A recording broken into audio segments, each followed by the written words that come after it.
जनूबी कश्मीर के ज़िला पुलवामा के गांव आरिहल में एक ख्वाब ने जन्म लिया है। एक ऐसा ख्वाब जो एक 20 साला नौजवान लड़की अनीसा के हौसले और इरादे से बंधा हुआ है। अनीसा ने अपने सफ़र का आगाज़ अपने हाथों से बने साबुनों से किया और आज वो कॉस्मेटिक्स, शैम्पू, परफ्यूम्स और खुशबू बिखेरती शम्में बनाकर अपने ख्वाब को नई वसअत दे रही है। मैंने अपना जो बिज़नेस स्टार्ट किया है, इसमें मैं chemical free soaps and cosmetic बनाती हूँ। जो पहले हम सोप्स ही बनाते थे, अभी हम शैम्पू, क्रीम एंड स्क्रब्स भी बनाते हैं इसमें। मेरी भी पढ़ाई चल रही है क्योंकि एजुकेशन भी इक्वली इम्पोर्टेंट है जितना ये सारी चीज़ें हैं। तो अभी पढ़ाई भी चल रही है और मैं बिज़नेस भी साथ-साथ कर रही हूँ।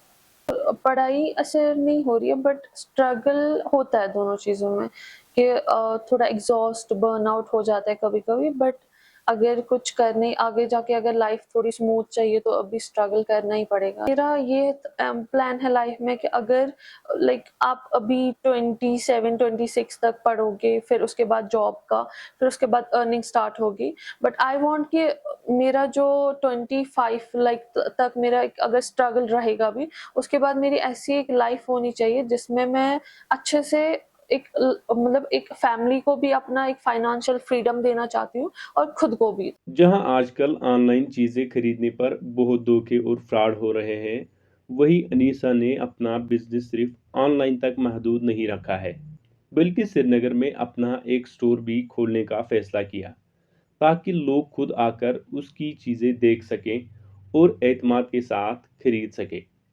मैंने स्टार्ट ही यहीं से किया था और अभी भी यहीं से यूनिट भी जो है यहीं पे है। बस मैं ये करूँगी कि आउटलेट जो स्टूडियोज़ है इन चीज़ों के, वो मैं हर किसी डिस्ट्रिक्ट में, ताकि हर किसी को ऐसा अगर कोई होता है कि ऑनलाइन उतना ट्रस्ट नहीं करता कोई, जो उसको अगर ऑफलाइन देखना होता है पहले, तो वो विज़िट भी कर सके, वो देखे और उसको जो पसंद आए वो करे। अभी मेरा श्रीनगर रेज़िडेंसी रोड पे एक आउटलेट है और अभी इसी मंथ में पुलवामा में हो जाएगा।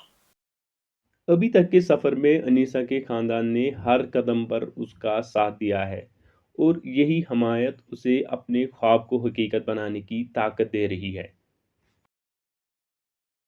फैमिली का मुझे लगता है सबसे ज़्यादा सपोर्ट रहा है मुझे इसमें। इवन कि वो हेल्प भी बहुत ज़्यादा करते हैं। अगर मुझे कभी कुछ और काम होता है या कुछ भी, मम्मा या मेरी सिस्टर्स हैं, बहुत ज़्यादा पीछे से देखते हैं। इवन जो आउटलेट है वहाँ पे भी, यहाँ पे भी मम्मा ऑर्डर्स वगैरह पैक करती है, कभी मेरी सिस्टर्स देखती है, सारा मैनेज करती है, तो बहुत ज़्यादा सपोर्ट है। यहाँ पे पॉजिटिव भी बहुत है। बहुत सारे ऐसे लोग हैं, बहुत पॉजिटिव, बहुत एनकरेजमेंट करते हैं। बट यहाँ पे ऐसे भी लोग हैं जो नेगेटिव भी, बिकॉज़ उनका वो होता है, ब्रेन रॉट हो जाता है।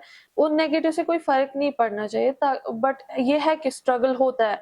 कहीं न कहीं पे माइंड पे ये पड़ जाता है, कभी न कभी ये इफ़ेक्ट पड़ जाता है कि ऐसे क्यों है? बट अगर हम उसी तरफ देखते हैं, फिर लाइफ़ में कुछ नहीं करना है। यहाँ पे हर किसी चीज़ में क्रिटिसिज़्म है।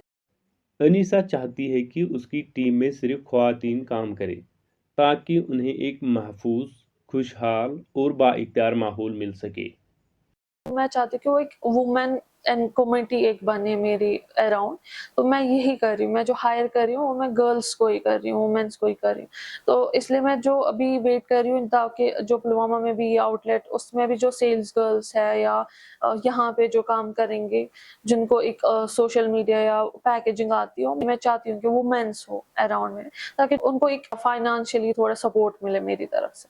अभी जब हुकूमत वुमेन्स एम्प्लॉयमेंट के लिए बढ़ चढ़कर सामने आ रही है, वही अनीसा का कहना है कि उसने भी हुकूमत से मदद लेने की कोशिश की, मगर 6 माह की मेहनत के बाद उसे सिर्फ मायूसी मिली।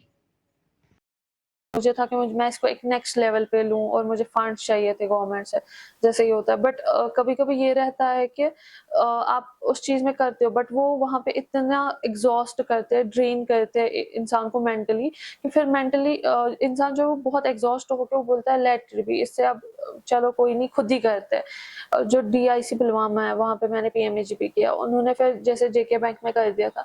वहाँ पे बहुत एग्ज़ॉस्ट होता है इंसान, वहाँ पे जैसे कुछ ना कुछ हो जाता है, कभी ये पहले डॉक्यूमेंट्स कंप्लीट कर दिए, क्लियर कर दिए, बट फिर भी कुछ ना कुछ आ जाता है, नहीं वो डॉक्यूमेंट है, ये डॉ आई गेस वहाँ पे 6 मंथ्स ज़्यादा लगे और बहुत ज़्यादा एग्ज़ॉस्ट हुए और एंड में ये फिर हुआ कि पोर्टल ही ऑफ था पीएमईजीपी का, तो ये बहुत ज़्यादा ड्रेन आउट करता है। अनीसा का मानना है कि ख्वाबों को हकीकत बनाने के लिए पहला कदम ही सबसे बड़ा रिस्क होता है, लेकिन यही वो कदम है जो कामयाबी की तरफ ले जाता है। अगर आप कुछ करना चाहते हो, if you want to be independent, for girls ये सबसे ज़्यादा ज़रूरी है इंडिपेंडेंट रहना। चाहे आप कुछ भी कर रहे हो तो आप एक जो आपको आइडिया है, चाहे आप आर्ट क्यों ना हो, क्रोशेज़ जो होता है या कोई भी चीज़ जिसमें आपको इंटरेस्ट हो, उसमें एक स्टेप ले लो। क्योंकि जो रिस्की स्टेप है वो अगर अभी ले लोगे, आगे जाके आपकी लाइफ़ अच्छी हो जाएगी। तो वही आप जो आपको करना है वो आप कर दीजिए, उसमें अपना 100% दीजिए और इंडिपेंडेंट बन जाइए।